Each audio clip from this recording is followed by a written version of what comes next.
Hello दोस्तों, स्वागत है आप लोगों का कूलाम नियम के इस दूसरे लेक्चर में।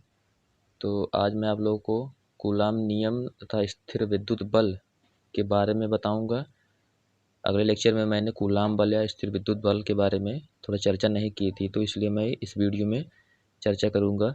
और दूसरी बात कि इस वीडियो में हम लोग के नियतांक के बारे में कि किस किस रूपों में किस किस रूप में अलग अलग प्रकार से व्यक्त होता है, तो उसकी बात हम चर्चा करेंगे। तो इस वीडियो के अगर लास्ट तक बने रहेंगे तो आप बहुत कुछ पाकर जाएंगे, तो इसलिए इस वीडियो के लास्ट तक बने रहिएगा। तो चलिए पहले हम लोग समझते हैं कूलाम बल या स्थिर विद्युत बल के बारे में समझते हैं। तो सबसे पहले इसकी परिभाषा पढ़ते हैं। देखिए, जब एक आवेश को दूसरे आवेश के पास रखा जाता है तो उनके मध्य प्रतिकर्षण या आकर्षण बल कार्य करता है।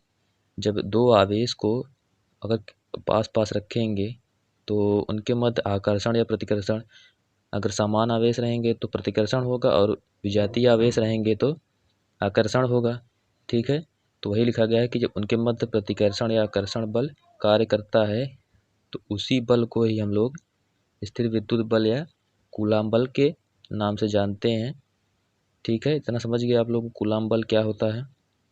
और पिछले लेक्चर में हम लोगों ने जो ये नियम है, इस नियम के बारे में हम लोग ने पढ़ा था। तो सबसे पहले हम लोग जान लेते हैं। देखिए कि F बराबर के Q1 Q2 by R square, इसको हमने डिराइव किया था।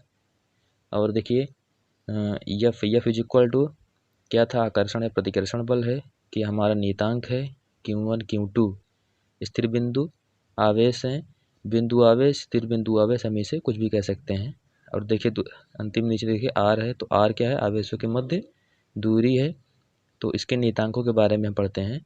तो देखिए, जब दो स्थिर बिंदु आवेश जब निर्वात में रखे हों, तो जब स्थिर बिंदु आवेश जब निर्वात में रखे हों तो उसके बाद देखिए, तो निर्वात में रखने के लिए क्या कि जब स्थिर, सबसे पहले हम यहाँ लिख लेते हैं, लिख कर आप लोगों को समझाते हैं।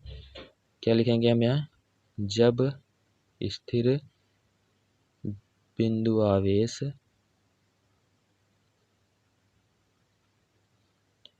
निर्वात में रखे हों। निर्वात मतलब आप समझ ही रहे होंगे कि निर्वात मतलब जहाँ मात्र एयर होती है, बाकी एयर भी जहाँ नहीं होती है, उसको हम क्या कहते हैं, निर्वात कहते हैं। तो निर्वात में जब होगा तो हमारे के का मान देखिए, के की वैल्यू क्या होगी, के की वैल्यू किसके बराबर हो जाएगी, K is equal to 1/4 pi epsilon naught के बराबर हो जाएगी।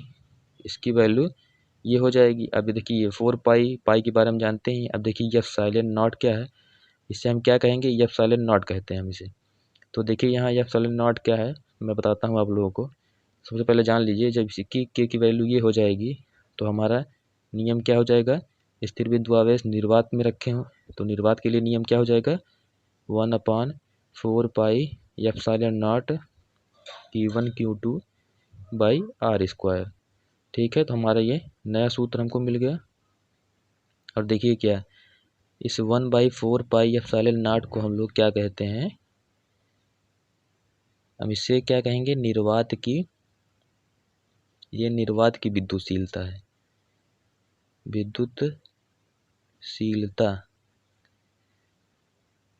विद्युतशीलता।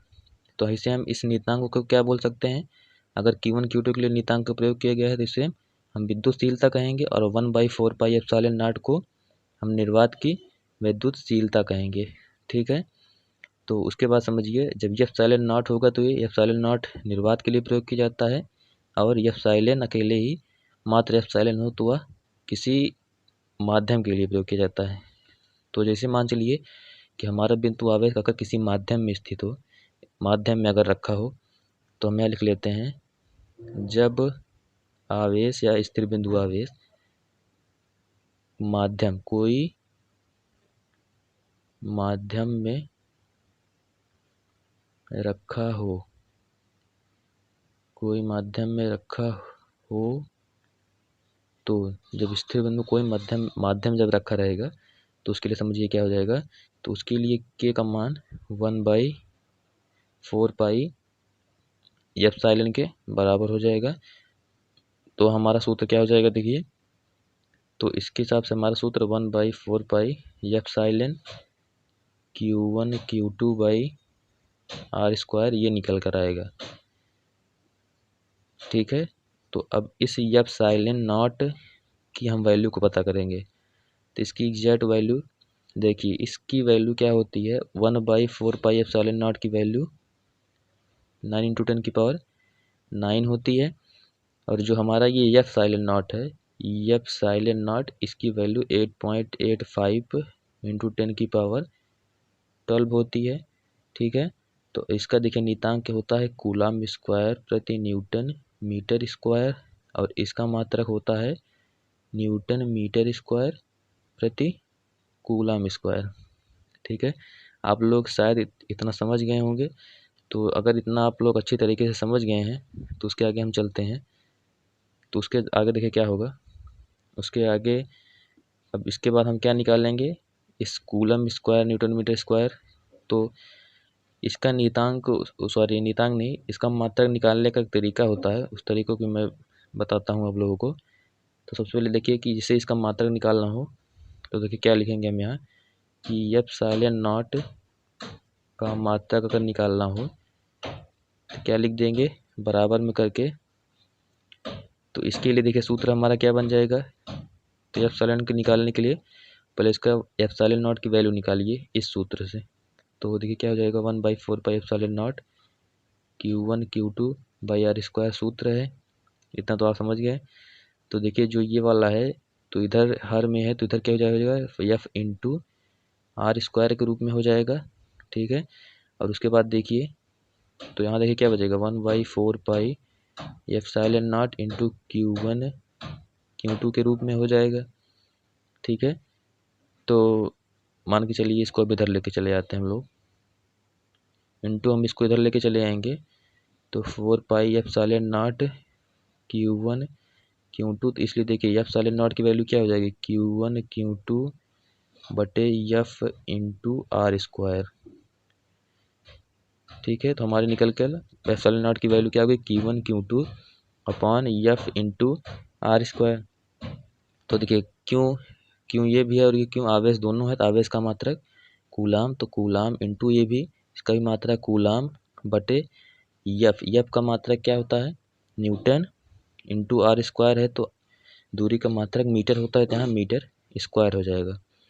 तो देखिए इस प्रकार क्या आ गया कि epsilon naught is equal to coulomb square upon newton metre square. हमारा क्या एप्सिलॉन नॉट का मात्रक इसी प्रकार निकाला जाता है। ठीक है, और उसके बाद थोड़ा और समझ लीजिए कि एप्सिलॉन नॉट की वैल्यू क्या होती है। तो एप्सिलॉन नॉट की वैल्यू तो बता चुके हैं, इसकी बीमा। तो एप्सिलॉन नॉट की बीमा देखिए क्या होती है, एप्सिलॉन नॉट की बीमा। तो इसकी बीमा के रूप में देखिए क्या लिखेंगे हम, इसकी बीमा होती है m-1 L-3 T4A2। ये एप्सिलॉन नॉट की बीमा होती है। अगर आपको बीमा नहीं निकालने आती तो समझ लीजिए आपका ये एक होमवर्क हो गया कि आप इसकी बीमा इस सूत्र के माध्यम से, जो ये आया इस मात्रक के माध्यम से आप इसकी बीमा निकालिए। और जिसको भी अगर बीमा निकालना ना आता हो तो प्लीज़ एक बार कमेंट कर दीजिए, मैं बीमा निकालना आप लोगों को सिखा दूंगा, उसके लिए एक अलग से वीडियो बना दूंगा। ठीक है, तो इसी पर हम अपना लेक्चर समाप्त करते हैं।